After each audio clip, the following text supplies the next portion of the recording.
नमस्कार, आप सभी का स्वागत है टॉप 10 न्यूज में, जहां आपको मिलेंगी देश और दुनिया से जुड़ी सबसे बड़ी, सबसे जरूरी और सबसे तेज 10 खबरें, वो भी सिर्फ कुछ ही मिनटों में। सियासत से समाज तक, क्राइम से करियर तक, खेल से मौसम तक, हर जरूरी अपडेट फटाफट जानिए सिर्फ हमारे साथ। तो चलिए शुरू करते हैं आज की 10 सबसे बड़ी खबरें बिना किसी देरी के। उपराष्ट्रपति चुनाव की प्रक्रिया शुरू हो चुकी है। चुनाव आयोग ने उपराष्ट्रपति चुनाव के लिए रिटर्निंग अधिकारियों और सहायक रिटर्निंग अधिकारियों की नियुक्ति कर दी है। प्रधानमंत्री नरेंद्र मोदी मालदीव की राजधानी माले पहुंच चुके हैं, जहां राष्ट्रपति मोहम्मद मोइज्जू, देश के विदेश मंत्री, रक्षा मंत्री, वित्त मंत्री और गृह सुरक्षा मंत्री ने उनका स्वागत किया। रक्षा मंत्री राजनाथ सिंह ने घोषणा की है कि डीआरडीओ ने आंध्र प्रदेश के कुर्नूल में नेशनल ओपन एरिया रेंज में UAV launch precision guided missile का सफल उड़ान परीक्षण किया है। यह परीक्षण भारत की रक्षा क्षमताओं में एक बड़ी उपलब्धि है और यह दर्शाता है कि भारतीय उद्योग अब महत्वपूर्ण रक्षा तकनीकों को अपनाने और उत्पादित करने के लिए तैयार है।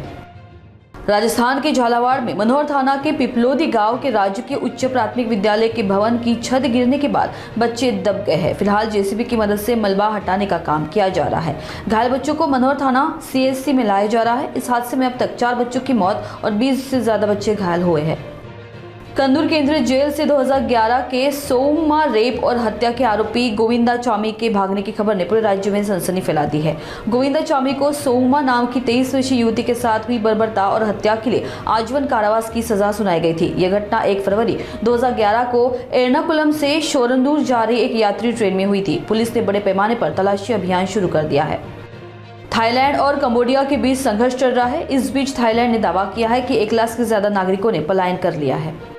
हिमाचल प्रदेश की मंडी में बस दुर्घटना हुई थी। इसी के बाद अब प्रधानमंत्री कार्यालय ने ऐलान किया है कि इस दुर्घटना में मारे गए प्रत्येक व्यक्ति के परिजन को प्रधानमंत्री राष्ट्रीय राहत कोष से 2-2 लाख रुपए की सहायता दी जाएगी और घायलों को 50,000 रुपए दिए जाएंगे।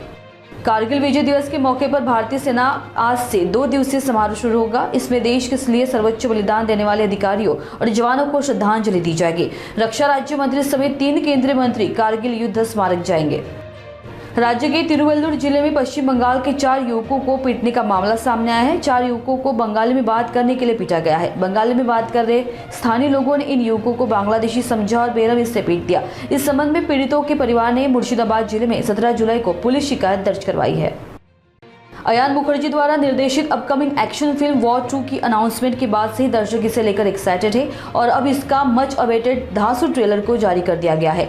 ट्रेलर में 2 सुपरस्टार ऋतिक रोशन और जूनियर एनटीआर के बीच जबरदस्त मुकाबला देखकर फैंस क्रेजी हो गए हैं। वॉर 2 का ट्रेलर वाकई जबरदस्त है, जिसमें दमदार एक्शन, रोमांस और दोनों लीड स्टार्स के बीच टकराव का तड़का लगाया गया है। तो आज की टॉप 10 बड़ी खबरों में फिलहाल इतना ही। देश दुनिया की हर जरूरी और भरोसेमंद खबर सबसे पहले जानने के लिए जुड़े रहिए नागपुर समय न्यूज के साथ। देखते रहिए, जागरूक रहिए, क्योंकि यही मिलती है सबसे सटीक खबर सबसे सही वक्त पर।